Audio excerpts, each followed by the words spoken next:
Okay, Boker Tov on this cloudy, rainy day here in South Florida.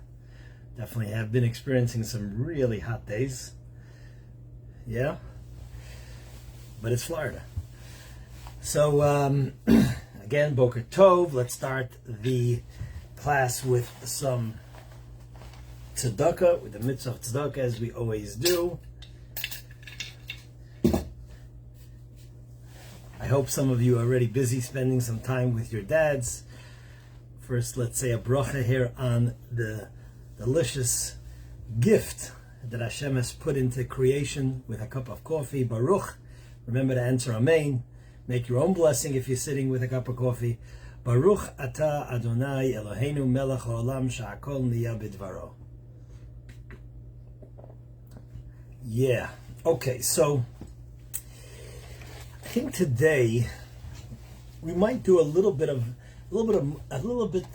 more of text-based learning. I thought it would be nice to, as we're talking about Father's Day,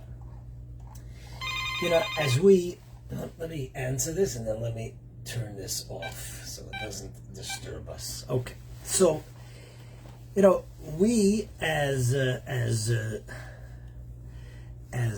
Jews are I don't know if the word accustomed is correct, but the way we value something is from the lens of Torah, from the lens of mitzvot, and the value of Father's Day, which the focus is on fathers, is not limited, of course, to societal value given, societal importance, but to Torah importance. And when we start to learn about the mitzvah of honoring your parents, kabed et avicha v'et imecha, we learn some sort of fascinating and we realize that the importance that and the respect that God and Torah give to parents, and since today's Father's Day will focus on fathers, is way beyond just what societal appreciation and gratitude might call for. So we'll try to delve into this a little bit, and I will read and we will learn together some of the text and also have some discussion. And you're welcome to ask questions, and while we have this discussion, and if I notice it as the class goes on, I will try to respond if I have the response in my brain right now, as opposed to perhaps a question that I would need to do research on. Okay, so I remember hearing years ago here in South Florida, I don't even know if the station exists, the news station at that time, and you're welcome to correct me if I'm wrong, I think it was 940 WINZ. Today, listening to radio is far less common as it was. This was in the 90s. Today many of us have our podcasts that we listen to when we get into the car and so on, so just turning on the radio is less common. Maybe for live sports, which I don't usually listen to. So I remember listening to a very sort of cute statistic. This was before smartphones, that the most calls made in this country on a given day was Mother's Day. Again, this was before smartphones. You picked up your regular phone and you called your mom. The most calls was made on Mother's Day. Now listen to the second half of this statistic.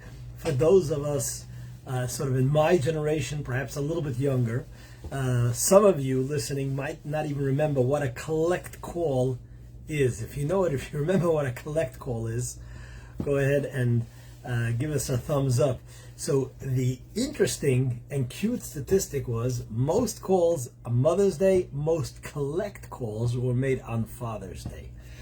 And perhaps that can describe a little bit the role of a father which is the person usually, although on some levels and on a societal level that's changed, but usually the most, the role which is, again, most commonly given to the father is that he is the provider of the family. So, and I looked up I looked up on the internet role, or the important role of a father in one's life, and the amount of the results that I got was, how many results to that question was 195 million results on Google to the question, the role a father plays in a child's life. Something to that effect was the question I typed into Google. 195 million results. That in itself can tell you how important, how much integral, how central it is for a dad to be in a person's life. I'm looking over here. This is again from secular articles. We'll get to the Torah articles, of course, which is our objective. So here I clicked, and I don't know today with articles that come up. It's just the reality we live in today. It's always a little bit hard to know how accurate a statistic is.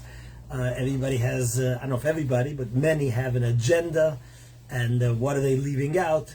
So I don't know if this is, the most authoritative article. I just clicked on one of the articles. And the article that came up over here is the effect of fatherless families on crime rates. I believe we spoke about this once before. So here, I'm reading over here from this article, okay? Today, nearly 25 million children have an absentee father. I'm assuming this is referring to in the United States of America. According to the professional literature, the absence of the father is the single most important cause of poverty. The same is true for crime. Of all adolescents, those in intact married families are the least likely to commit delinquent acts. First, you hear what's going on over here? So we could have whatever societal challenges to a traditional family home, but the results are the results. If there's no father, there's a higher rate of poverty, there's a higher rate of crime. It is what it is. Children of single-parent home are more likely to be abused, have emotional problems, engage in questionable behavior, struggle academically, and become delinquent. And for all of this, they sort of have footnotes, and they have sources. Okay? Problems with children. Don't worry, we're going to focus on positive stuff here too. That's always what we prefer to do. Problems with children from fatherless families can continue into adulthood. These can continue, they don't have to.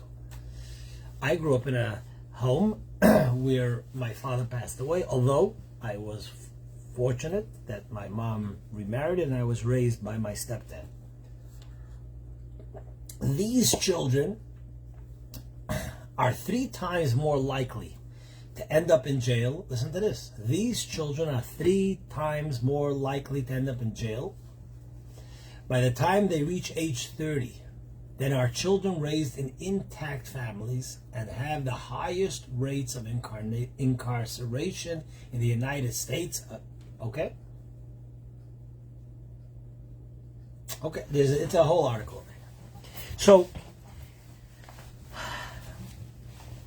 accepting that these statistics are correct, the results are the results, which highlights even more how much we should appreciate and value and respect and give recognition to our fathers, because of the importance they play in, of course, bringing us into this world, and in our healthy and secure and and is both mentally healthy, financially healthy, etc., in who we are and who we become. Yeah, makes sense? I think it does. Okay, so let's go a bissel weiter. Let's go a little further. I want to, over here, go to some of the basic laws of what is referred to as kibud av va'em, honoring your father and your mother. So here we go to, I'm going to read a little bit, not too much, because, if I just read here as I'm giving the class, I probably will lose the audience fairly quickly. Correct?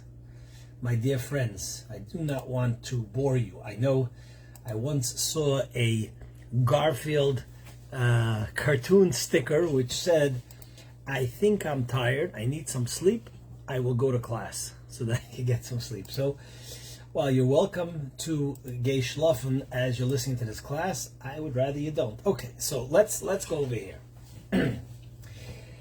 So here, this I'm going to tell you rather than read. I will first give you an introduction to highlight how important honoring your parents are. We know that kabed et avicha v'esimecha, to honor your father and mother, is something that is said in the 10 Commandments, Aseret HaDibrot. Commentaries ask a question. The 10 Commandments were divided sort of into 5 and 5. 2 tablets, 5 on one tablet, another 5 of the Commandments on the other tablet. Why is that so? There could have been all 10 Commandments on one tablet. Was idas? What is it that we have 5 and 5? So commentaries point out that it is divided into 2 categories. The first 5, or I'll say first, let's make it simple for now, but then we'll ask and challenge ourselves. The first 5 deals with the relation between man and God. Anochi Hashem Elokecha, I am the Lord your God. Lo yilachak l'kim acherim, you should not have other gods. You should remember the Sabbath. You should not mention God's name in vain. Lo sisa, you should not swear with God's name in vain. These are all between man and God. The last of the 5 deal with man to man. You should not kill, you should not steal, you should not covet, right? What's interesting is that kabed es avicha v'esimecha, to honor your father and mother, is number 5 on the first set of tablets, which would seem to indicate that honoring your father and mother is seemingly a sort of the right thing to do in terms of appreciation to your parents, to your father and mother, which is between man and man. But here, what's called ben adam lechavero. But here, God puts it on the row between man and God. And therefore, we find both in the Talmud and in the Zohar that honoring your dad is considered, and God considers it like you've honored him. And I'm trying to see if I could find this statement actually in the actual Talmud. Bear with me for a moment. The Talmud says, a minute. The Talmud says the following. To what the Talmud says the following, I will find it in a moment.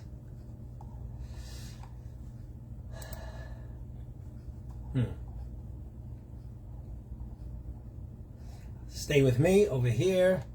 I'll tell you what. We're gonna hold on. What's all these pop-ups? What's going on over here? Okay. Here we go.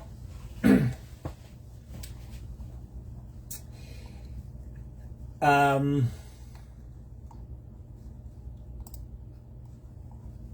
sorry. So he says like this. Okay.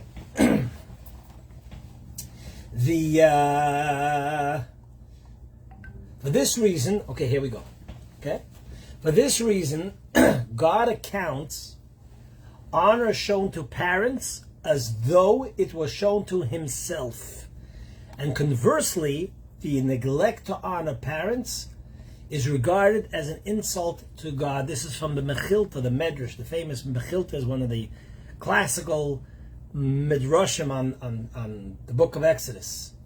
This is why the commandment appears in the middle of the Decalogue. It mediates between the first 4 and the later 5 precepts, because it is related to both groups. It is as much as a religious principle as a social one. Proper behavior, listen to this, proper behavior towards parents is seen as a logical rung in the ladder leading to the proper behavior towards our Father in heaven.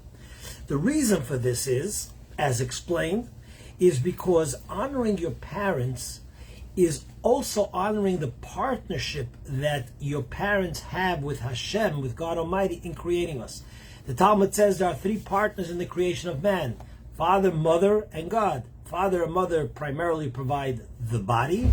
God provides the soul, the neshama. So there are partners. When you're honoring your parents, you're honoring sort of your origin. You're thinking and realizing that you didn't just pop out of an egg. You come from somewhere, and then by starting to think about who you come from, you also realize that you have a neshama, you have a soul. Who gives you your soul? As part of the process of your creation, that is God Almighty. Honoring your parents, says Torah, says God, it's like you're honoring me. I'm in this together with your parents.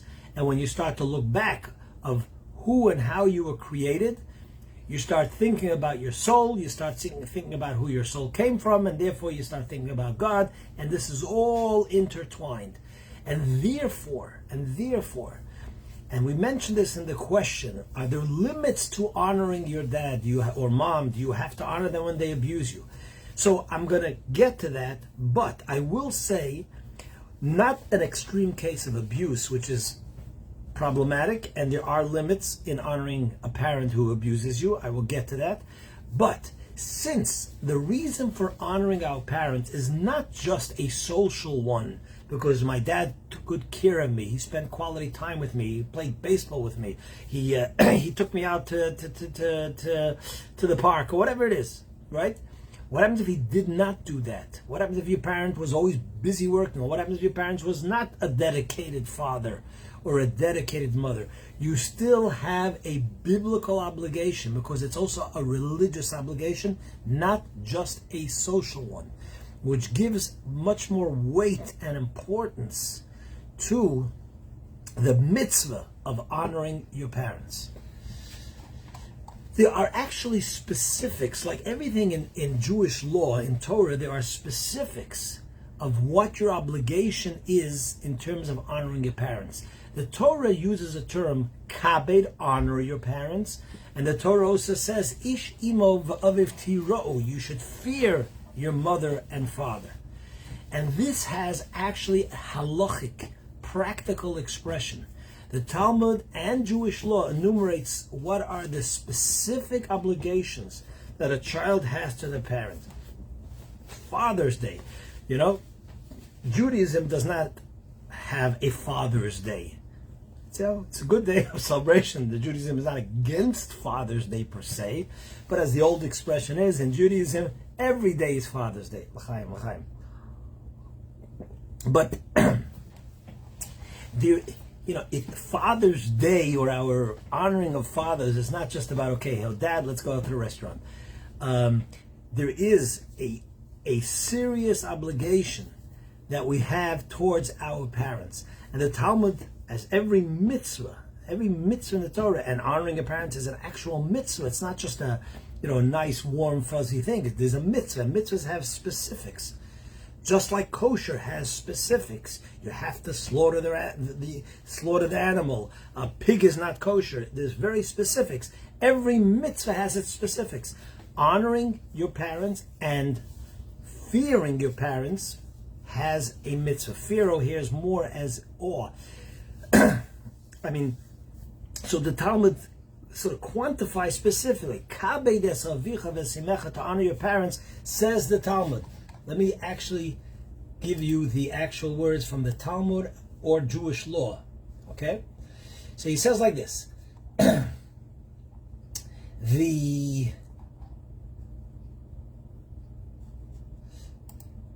we go.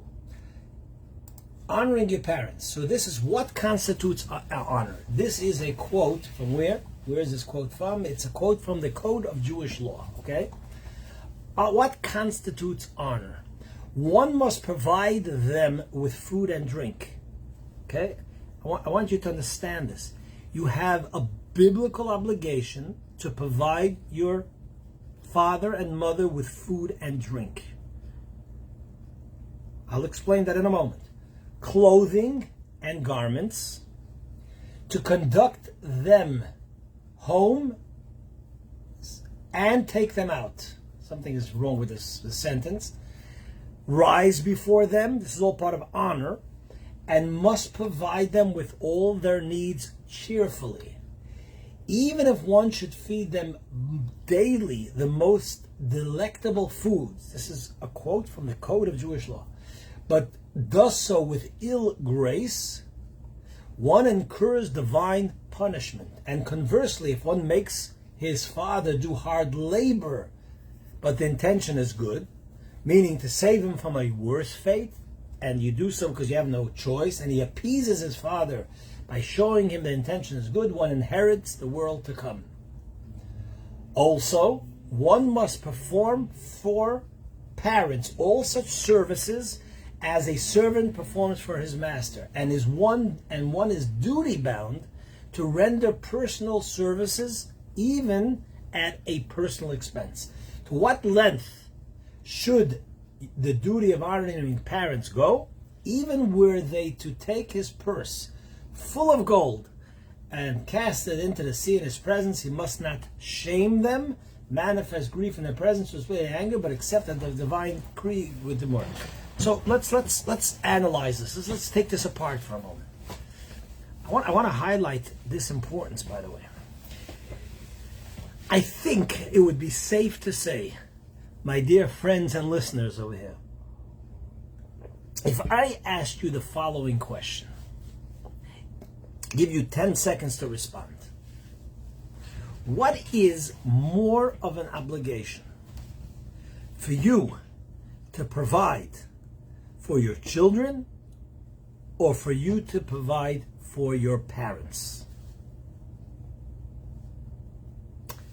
What is more an obligation?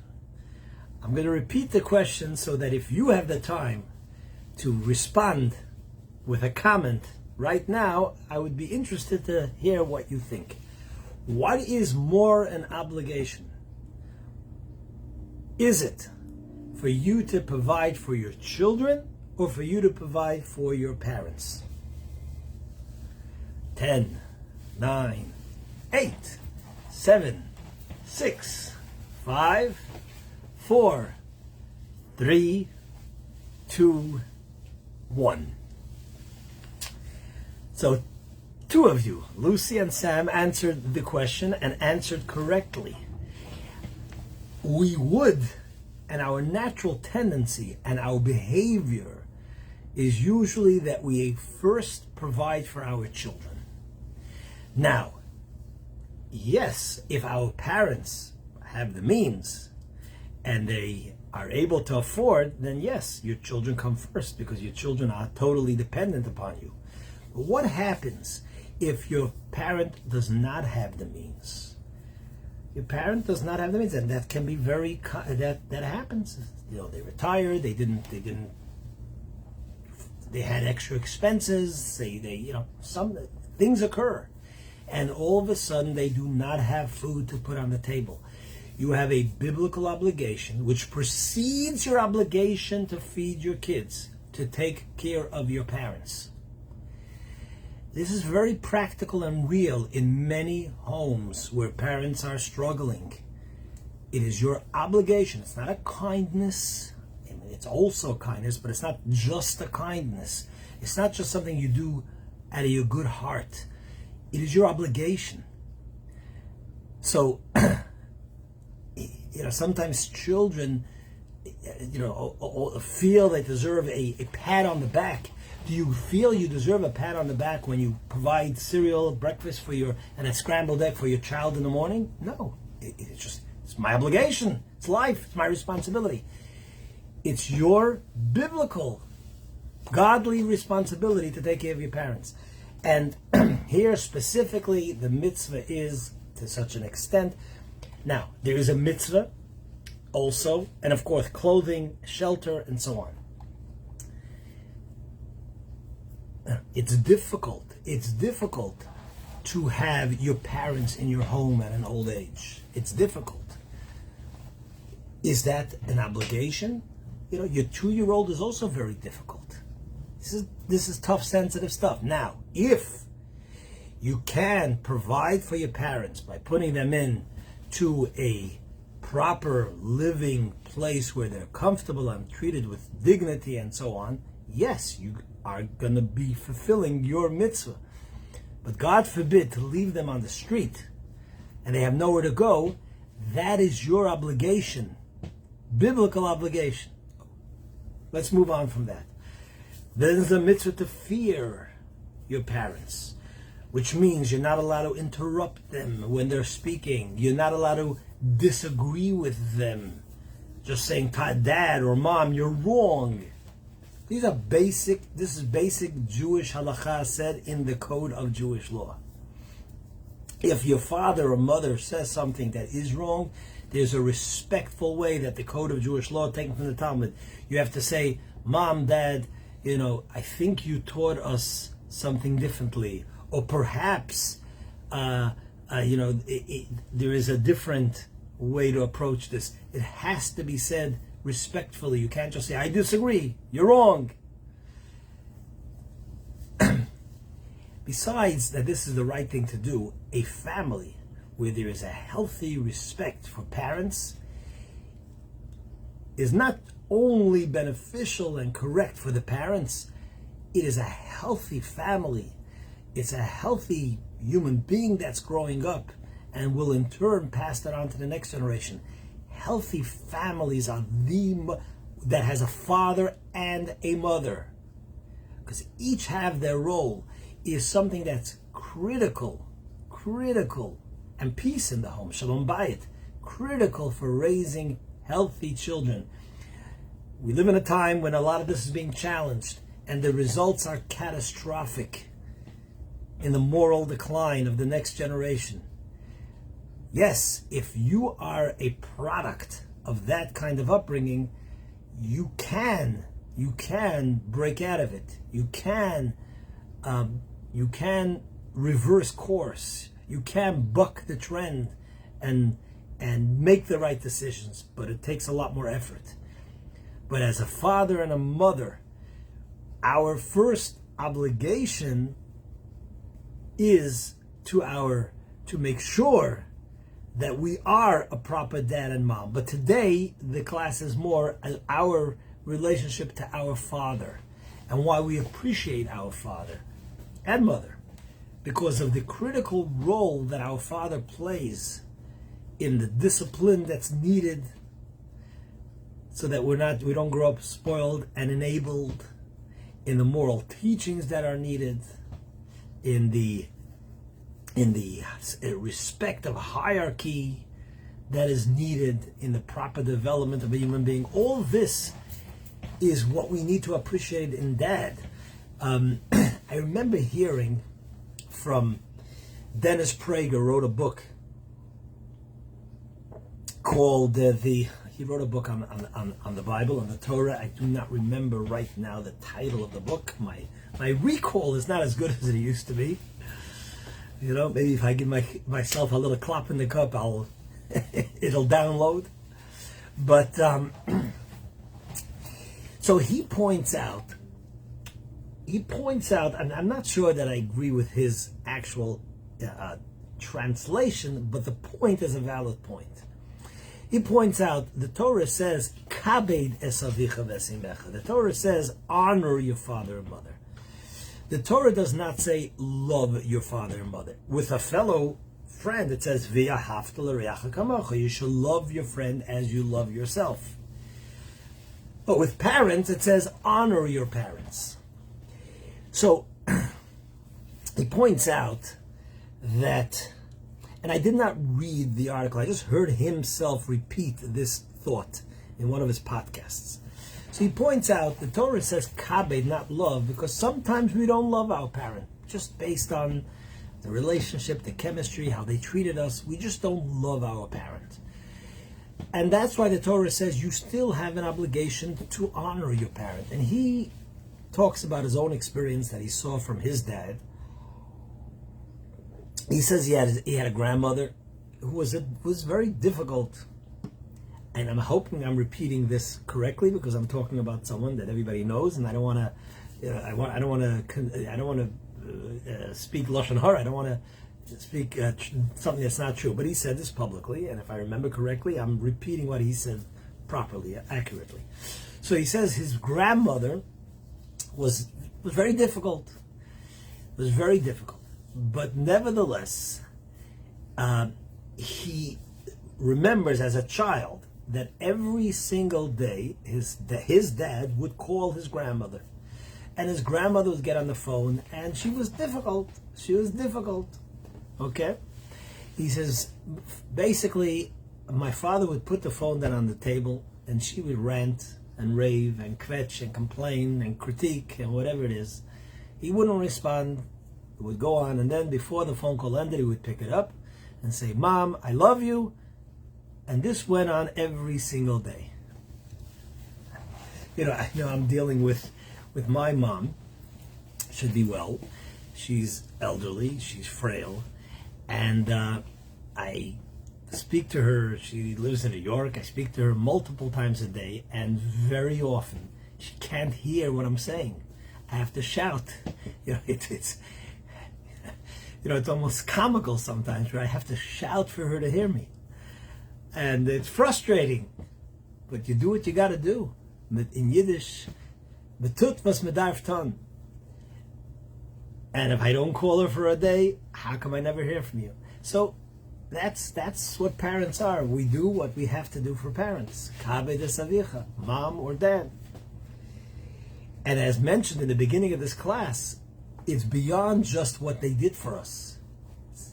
God puts it in the Aseres Hadibros, in the Ten Commandments, as a biblical command on par with our relation with God, which means that even when the social appreciation of man to man is not there, you still have to honor your parents as any mitzvah, like you got to keep kosher. That's between you and God. Like you got to Anochi Hashem Elokecha. God puts it in the same column of I'm the Lord your God.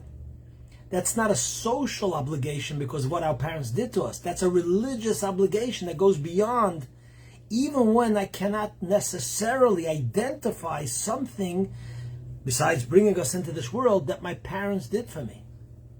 It's an obligation. I want to go a bissel weiter, a step further over here. There are limits. I started the class, or the title in the class is also about, are there limits to how much you have to honor a father or mother? Now, the Talmud discusses this. The Talmud, for example, tells us a story of one of the known Tanaim, one of the known Talmudic rabbis. His name was Rabbi Tarfon.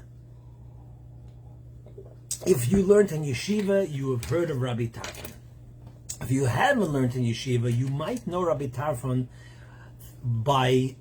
through his colleague, who is far more known, and his name was Rabbi Akiva. So Rabbi Tarfon was a colleague of the famous Rabbi Akiva, one of the greatest teachers of all time, and Rabbi Tarfon was his colleague, and in Torah and in greatness. Rabbi Tarfon, says the Talmud, Rabbi Tarfon is used as a role model for honoring his parents, namely in this case, it was his mother. So the Talmud tells us that one time Rabbi Tarfon was taking a walk with his mom, and her shoes ripped, and they were in the garden. And Rabbi Tarfon was concerned about his mother hurting her feet. So the famous Rabbi Tarfon got down on his hands and knees, and as she was walking, he put his hands under her feet as to protect her feet from being harmed. And the Talmud doesn't just say a story, the Talmud is indicating how deeply the commitment of honoring one's parents need to be. In fact, I believe it was Rabbi Asi, who was generations later, but still in the Talmud said, who grew up without his parents. He was an orphan from both parents. And he said that I wish I had the merit to honor my parents. That great merit of honoring my parents and respecting my parents and obeying my parents was taken away from me. And then when he heard this story of Reb Tarfon, he said, I'm blessed that I didn't have parents, because I don't know if I'm on that level of Rabbi Tarfon where I could properly fulfill the awesome responsibility of honoring my parents properly. The Talmud conveys this not to say, God forbid, that honoring your parents is a burden, but to show how, to what extent this mitzvah of honoring your parents is. Now, we asked the question, and this is somewhat of a negative, but we asked the question, are there limits? What happens if your parent is sort of abusive? So I just want to mention over here like this. Obviously, we're honoring today's Father's Day. There's no question that parents have to be smart, as not to place yourself as a burden on children, and not to be over demanding. You need to use seichel, as we say in Hebrew/Yiddish. You need to use a little seichel to understand when you are overburdening yourself on your children and causing resentment, backlash, and so on. That is common sense. But there are limitations of when you do not have to obey or honor your parent. So the Talmud discusses this, and I remember learning this as a yeshiva boy. The Talmud discusses this, that one of the Talmudic rabbis, I don't remember right now, let me see if it's over there. So he says like this, and this is actually, I think, brought down on halacha. He says like this, let me see if I can find it over here.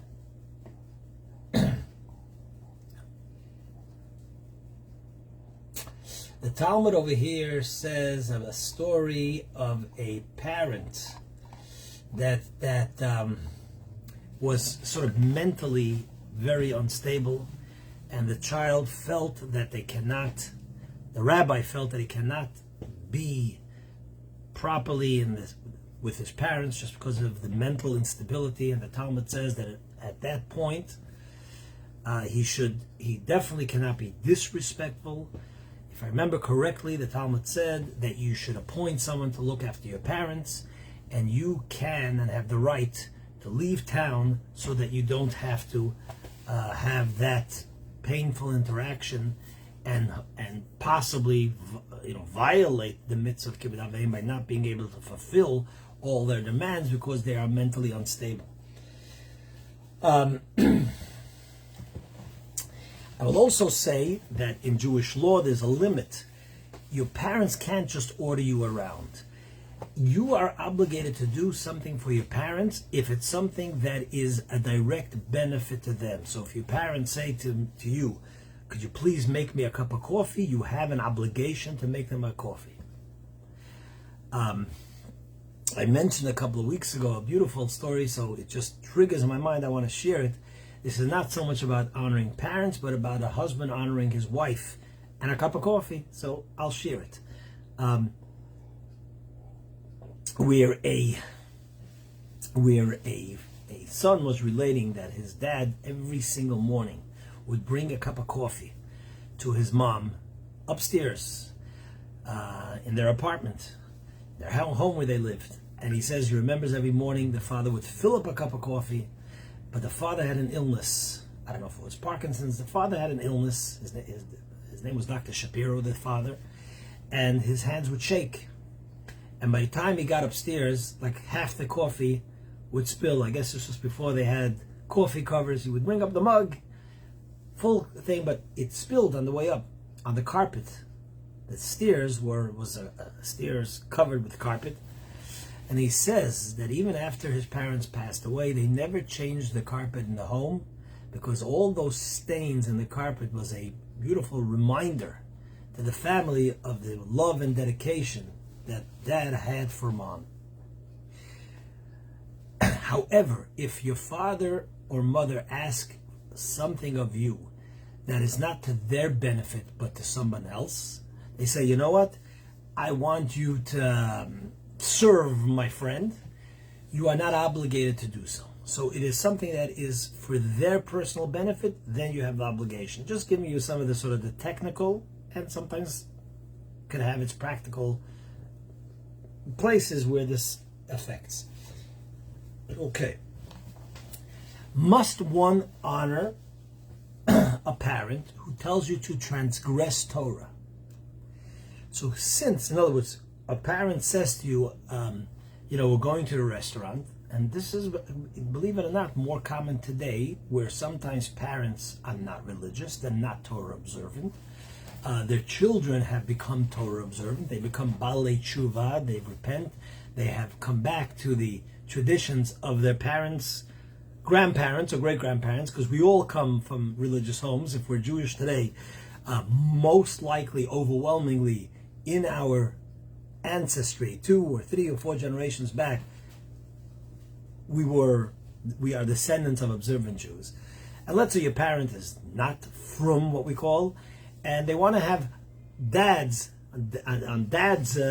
on Father's Day today. They say, we want you to come to the restaurant today. We want you to come to what is it over here? What's popular here in Coral Springs? A non-kosher restaurant. We want you to come to Runyon's place. I don't know if that is still popular. I have no idea. Never been there. Baruch Hashem.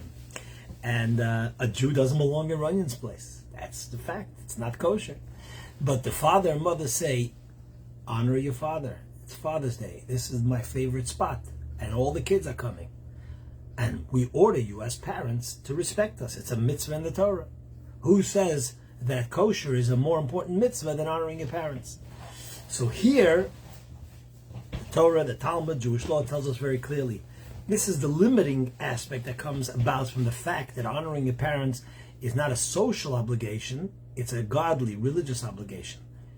And as such, you are forbidden to honor your parents' wishes if they ask you to do something that is against the Torah commandments.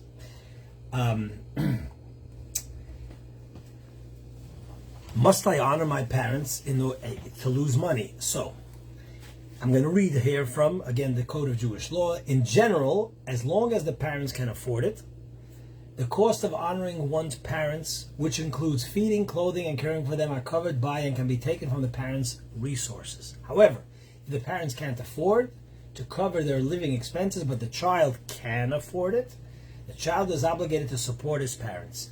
Similarly, when necessary, the child is obligated to lose work time to actively care for his parents, even if the parents can't afford to pay for a caregiver. Okay? Here's another limitation. When parents pit their children against other parents, if there is strife between the parents, and the father, for example, tells the child, this is either from Code of Jewish Law or from other halachic codifiers, tells the child not to listen to the mother in order to belittle her or cause her pain, the son should not listen to the father, since the father does not have a right to pain the mother, or anyone else for that matter, and doing so is a violation of the Torah. Same thing with regards to perpetuating strife. If a parent tells the child not to talk or forgive someone, but the child wishes to make peace, he shouldn't listen to the parent, since hating your fellow man is a violation of the Torah. Love your fellow as yourself, and also lo tisna et achicha b'levavecha, do not hate someone else in your heart. Same thing, by the way, is about marriage. Now, while you should respect your parents' will when it comes to marrying somebody, the child need not listen to the parents if they protest the match, as long as the potential spouse is upstanding and befitting the child. Okay?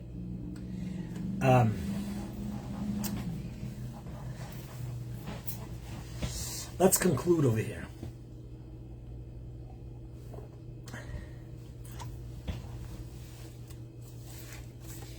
There is many things we could say and continue to say about honoring parents. But I do want to say one more important thing, which was, what is the best gift you could give to your parents?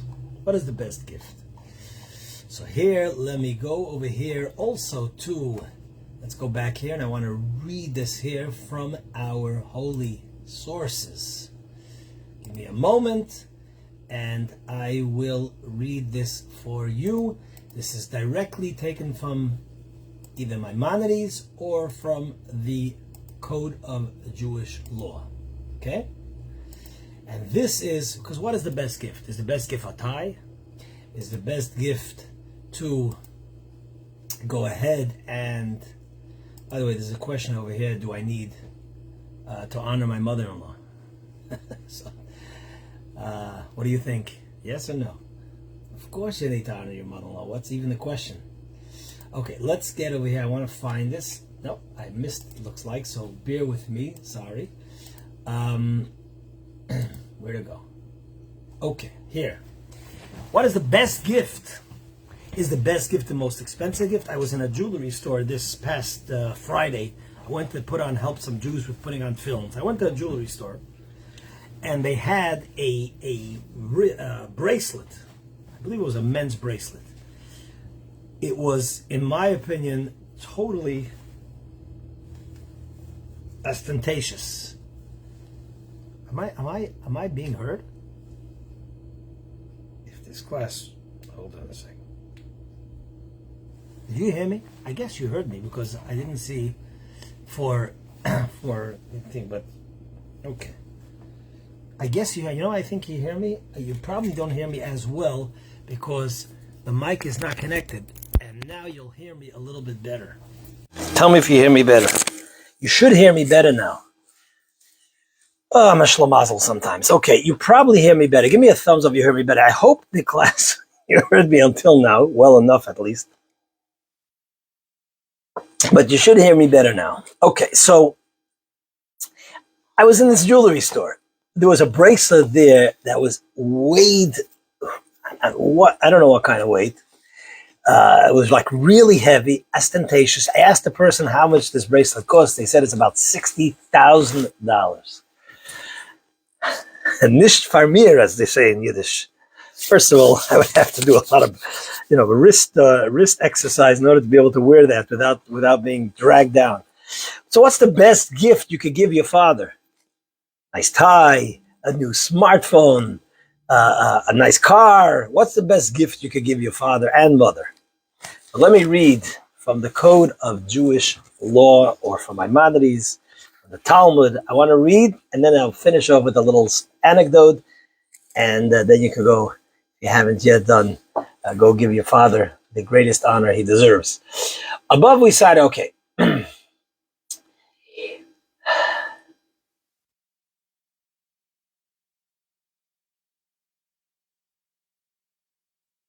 Did I not? Oh. Okay, here we go. Okay. Everyone must keep in mind, everyone must keep in mind that his personal behavior reflects very much on his parents. Where one leads an exemplary life, this is the source of joy and honor to his or her parents, and causes others to praise them and admire them, the parents. Conversely, a child's improper behavior is a source of disgrace and ignominy to the parents in their own eyes and in the eyes of others. See Brachot, Tractate Brachot, and Yuma. One's behavior, thus, is not strictly a private affair, but is intricately related to the precept of honor your father and your mother, and thus it was taught. Scripture in Malachi states, a son honors his father, a son honors as his father, as it is written, honor your father and your mother. And we establish that this is done with food, drink, and all things, but lest you think that after the parent's death one is exempt, it is not so. For though that's another discussion. Okay. When the son walks in a crooked path, he surely will bring dishonor and shame upon his parents. But if he walks in a straight path and his deeds are upright, he surely will confer honor on his parents, honoring him in this world among men, and in the world to come with the Holy One, blessed is he. So this is brought down not just as a nice statement, it's brought down in the Code of Jewish Law that the best way you could honor your parents, of course, beyond the obligation of to clothe them, to feed them, not to interrupt their words, not to sit in their place, is your own behavior. If your behavior is upstanding, if your behavior is honorable, commendable, just, right, moral, and so on, that's the best gift and form of honoring your parents. So, as we celebrate Father's Day, it's not just an excuse to get out. It's, of course, which most of you, I'm sure, do, to be loving and respectful and caring and appreciative to your dad.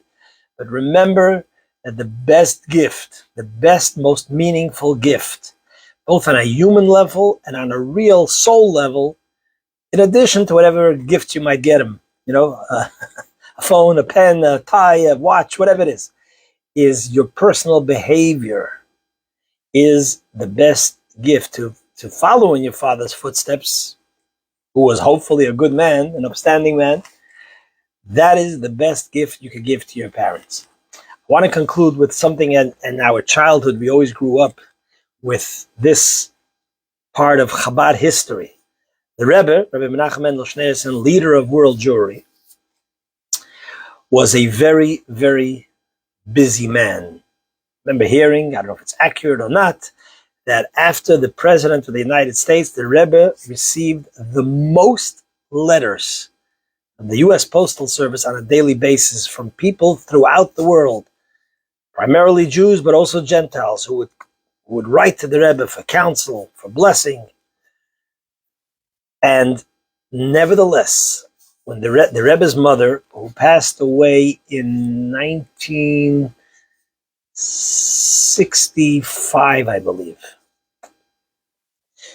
the Rebbe's mother lived in Crown Heights. She, after surviving the Stalinist Russia, losing a husband who died in exile because of spreading Judaism, she finally had the most blessed of her years when she was able to come here to the United States in 1947 or 48, I think 1947, not long after the war. And that's when she lived her happiest years, because in 1950, the Rebbe became Rebbe. And by the way, it's a special appropriate time to share this, because yesterday we celebrated 50 years from when the Rebbe and his wife came to the United States. And on Thursday, we commemorate the Rebbe's yahrzeit. So we knew this as yeshiva boys growing up, that part of Chabad history is that from the day the Rebbe's mother arrived to Brooklyn, to Crown Heights, in 1947 or 48, until the last day of her life in 1965, which is 17 years, 18 years, every single day, as busy as the Rebbe was, every day he would walk to the Rebbitzin, to his mom's home on President Street, would make her a cup of tea, and sit with her for a few moments. Every day. Never missed a day, as busy as he was. As far as I know, he never missed a day. That's what we were told as yeshiva boys. Imagine the appreciation of his mom. Imagine the sort of reverence and deep respect the Rebbe had to his mother. Imagine the message it sent to us, how important it is to honor your mom. He could have picked up a phone and called her and said, "Mom, how are you today?" Phones already existed then. No. The Rebbe had world Jewry on his shoulders, letters, Torah studies, responsa. Every day he went to visit and pay that simple respect and show that his mother is the most important thing in his life. Daily. So let's honor Father's Day in the proper way, in a beautiful way, in a meaningful way, by internalizing the Torah mitzvah obligation, which really confers upon this human feeling of appreciation something far deeper and greater. It becomes godly, becomes holy, becomes absolute. Our appreciation and respect that we have to give to our parents. So happy Father's Day. If you have a father that's with us alive, may it be so in good health for many, many years. If your father is in heaven, you still, of course, are obligated to respect your dad. And I'm sure he is a Melitz Yosher, he's a good advocate for you in heaven. And in turn, you are living and honoring him by living according to the role model that he was. And may you be able to do so in good health for many, many more years. Thank you for the opportunity to share these beautiful words, messages, and valuable guidance of Torah in today's day and age. Yasher koach, and have a fantastic week.